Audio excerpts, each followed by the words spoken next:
Es tehmu diokeh ra? Masih. Ya kono didol goblok.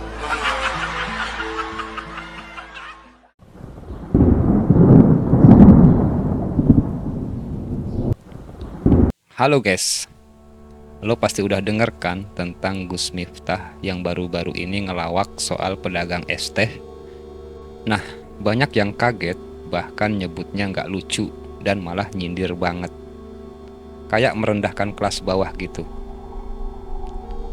Biar lo pada paham kenapa ini jadi kontroversi, kita bakal kulik pakai ilmu retorika, logika, etika, dan sedikit nyentuh marxisme biar lebih dalam dan enggak cuma sebatas wah kasihan doang.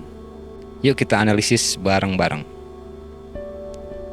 Pertama, mari kita lihat dari sisi retorika. Gus Miftah itu kan tokoh yang punya pengaruh gede, punya jabatan, dan deket banget sama kekuasaan. Artinya, kata-katanya punya bobot bro. Nah, dalam ilmu retorika, lo bisa pakai humor buat ngebikin pesan lo lebih mudah diterima.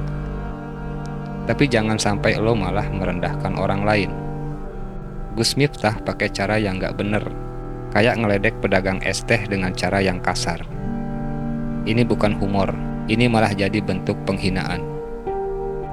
Gimana lo mau jadi panutan kalau lo ngerendahin orang yang lagi cari nafkah buat hidup?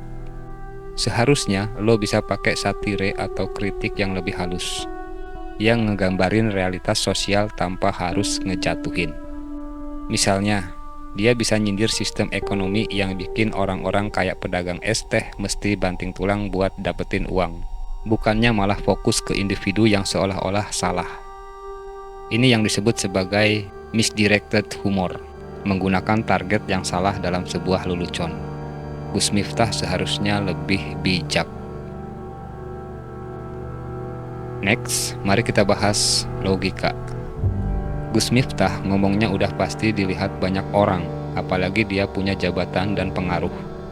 Secara logika, kalau lo punya kekuasaan dan audiens yang luas, lo harus sadar banget kalau setiap kata lo itu punya efek. Mungkin dia mikir itu cuma guyonan ringan, tapi buat banyak orang, itu bisa merusak citra dan memperdalam jurang antara kelas sosial. Lo nggak bisa cuma bilang, gue cuma bercanda.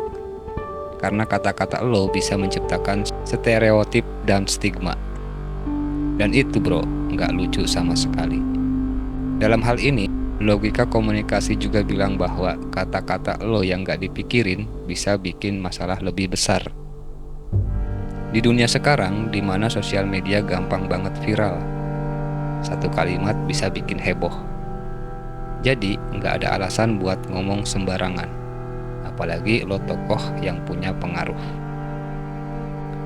Masuk ke sisi etika.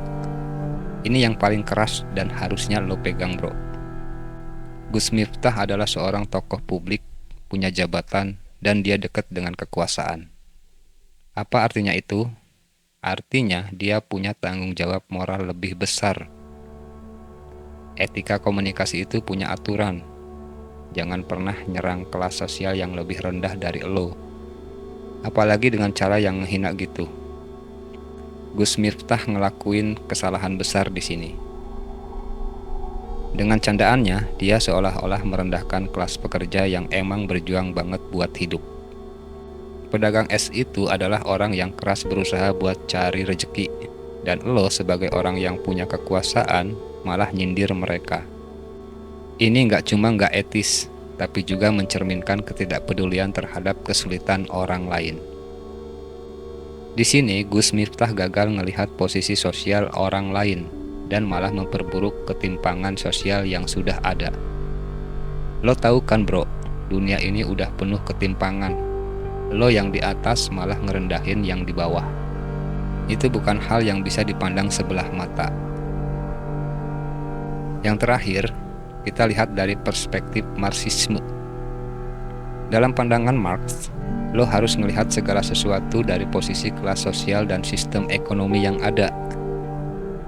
Gus Miftah ada di posisi yang lebih tinggi, sementara pedagang es teh, mereka adalah bagian dari kelas pekerja. Pedagang es teh ini nggak cuma jualan buat cari uang, Mereka tuh adalah korban dari sistem ekonomi yang sangat enggak adil. Gus Miftah dengan segala privilege-nya malah ngejatuhin mereka. Ini bisa dianggap sebagai bentuk klasisme, sikap atau tindakan yang rendahin kelas bawah. Dalam teori Marxis, sistem kapitalisme itu nyiptain kesenjangan yang besar antara yang punya kekuasaan dan yang nggak punya apa-apa. Jadi, dengan cara dia ngeledek kayak gitu, Gus Miftah sebenarnya ikut nyumbang ke sistem yang udah ada dan malah memperparah ketimpangan sosial. Ini nggak cuma soal lelucon, ini soal realitas sosial yang terjadi di sekitar kita. Pedagang es teh itu bukannya nggak punya nilai, mereka adalah bagian dari struktur ekonomi yang perlu dihargai dan dihormati. Tapi dalam kapitalisme, orang-orang kaya dan berkuasa justru lebih dihargai. Sementara yang bekerja keras buat hidup ya terus terpinggirkan. Jadi gini bro, Gus Miftah meskipun dia seorang tokoh yang punya pengaruh, tapi dengan kata-kata seperti itu, dia nggak cuma bikin orang lain nggak nyaman, tapi juga memperkuat ketimpangan sosial yang ada. Seharusnya sebagai seorang tokoh yang punya suara, dia harusnya lebih bijak dan berkomunikasi. Gue ngerti dia mungkin cuma bercanda, tapi bercanda yang ngerendahin orang lain itu nggak lucu. Jangan sampai lo yang punya kekuasaan malah jadi bagian dari masalah sosial. Kalau lo punya privilege, lo harusnya bisa pakai itu buat ngebantu, bukan malah ngelihat orang lain dari atas dan nyindir mereka. Makin kita ngomongin ini, makin jelas kan betapa pentingnya etika dan tanggung jawab moral dalam komunikasi publik. Jadi kalau lo setuju atau ada yang pengen lo tambahin, jangan lupa komen di bawah. Like dan share video ini ke teman-teman lo yang juga perlu paham soal pentingnya etika dan tanggung jawab dalam berkomunikasi. Sampai jumpa di video berikutnya.